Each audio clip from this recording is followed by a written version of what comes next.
Aujourd'hui, je vais t'apprendre à déterminer le sinus et le cosinus des angles particuliers.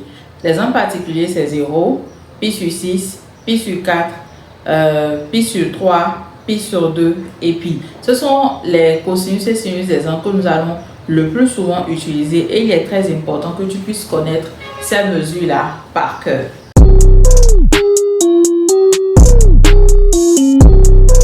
Donc, nous avons notre cercle trigonométrique et j'ai déjà mis en place mes angles particuliers. Je rappelle que sur l'axe des abscisses ici, on peut lire le cosinus et sur l'axe des ordonnées, on peut lire le sinus. Donc, ce angle-là, c'est pi sur 2. Ici, on peut lire sinus x. Nous allons commencer par cosinus x. Donc, nous avons notre premier angle qui est l'angle nul, 0 degré. Donc, nous sommes à ce point-là. Et lorsque nous sommes à ce point, le cosinus de ce point, c'est 1. Vous voyez, son cosinus, c'est 1. J'ai bien dit que pour lire le cosinus, il suffit de faire la projection du point sur l'axe des... Très bien, l'axe des abscisses. Donc, comme nous sommes à 0, cosinus de 0, ça donne 1.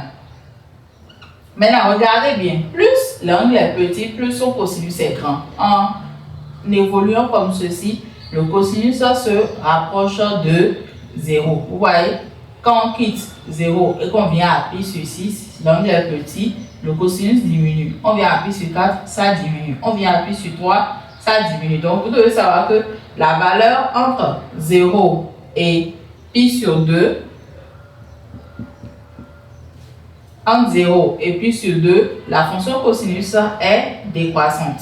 C'est ça, hein? Donc, nous sommes ici à pi sur 6. Pi sur 6, c'est 30 degrés. C'est un petit angle. Voici son cosinus. Son cosinus, c'est racine carrée de 3 sur 2. Parce que les mesures là, c'est simple. C'est soit 1, soit 0, soit racine carrée de 3 sur 2, racine carrée de 2 sur 2 ou bien 1 demi. Simple. Racine carrée de 3 sur 2. Ensuite, nous sommes à pi sur 4. Pi sur 4, c'est 45 degrés. Quand vous projetez sur l'axe, cette distance-là est égale à racine carrée de 2 sur 2. Ensuite, nous passons à pi sur 3. Pi sur 3, c'est 60 degrés. On projette sur l'axe, on tombe pile poil sur la moitié de cette distance, 1 demi. Et maintenant, nous sommes ici. Vous voyez ce point-là. Quand vous faites une projection orthogonale de ce point-là sur cet axe, vous revenez à l'origine. Et l'abscisse de ce point, c'est 0. Donc, le cosinus de pi sur 2, c'est 0. Maintenant, nous allons venir jusqu'à pi. L'abscisse de ce point-là, c'est moins 1. Vous voyez, ici, c'est 1. Dans ce sens, c'est moins 1. Donc, le cosinus de pi, c'est moins 1. Maintenant, nous allons passer au sinus. Vous voyez ces distances-là. Vous voyez ces trois-là. De 0 jusqu'à pi sur 2. Pour prendre leur sinus, il suffit juste de commencer maintenant par le cosinus de pi sur 2. Cosinus de pi sur 2 va devenir sinus de 0. Cosinus de pi sur 3 va devenir sinus de pi sur 6. Cosinus de pi sur 4 va devenir sinus de pi sur 4. Cosinus de pi sur 6 va devenir sinus de pi sur 3. Et enfin, cosinus de 0 va devenir sinus de pi sur 2. Donc, on recommence à écrire, mais en commençant par ici. Donc, ça fait 0. Ensuite, 1 demi. Ensuite, racine carrée de 2 sur 2. Ensuite, racine carrée de 3 sur 2. Ensuite, 1. Et enfin, le sinus de pi. Nous sommes ici.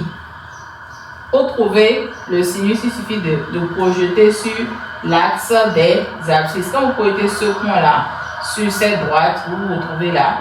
Et l'ordonnée de ce point, c'est aussi 0.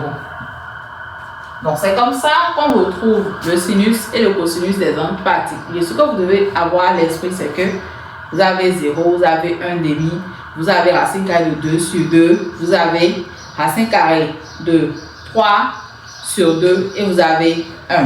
Maintenant, quand vous faites votre cercle trigonométrique, vous placez vos droites, vous placez vos angles. Vous avez l'angle pi sur 6, pi sur 4, pi sur 3, pi sur 2 et pi. 0, Son cosinus c'est 1. Ensuite, en descendant, vous allez tomber sur racine carrée de 3 sur 2. Ensuite, racine carrée de 2 sur 2. Ensuite, ça c'est racine carrée de 1 sur 2. Donc, ça fait 1 demi. Et enfin, 0. 1, racine carrée de 3 sur 2, racine carrée de 2 sur 2, 1 demi, 0. Simple, facile. En réalité, vous n'avez pas besoin de bûcher. Vous n'avez rien besoin de bûcher. Ce que vous devez savoir faire, c'est utiliser le cercle trigonométrique, comprendre comment est-ce que ça fonctionne. Et le problème est réglé.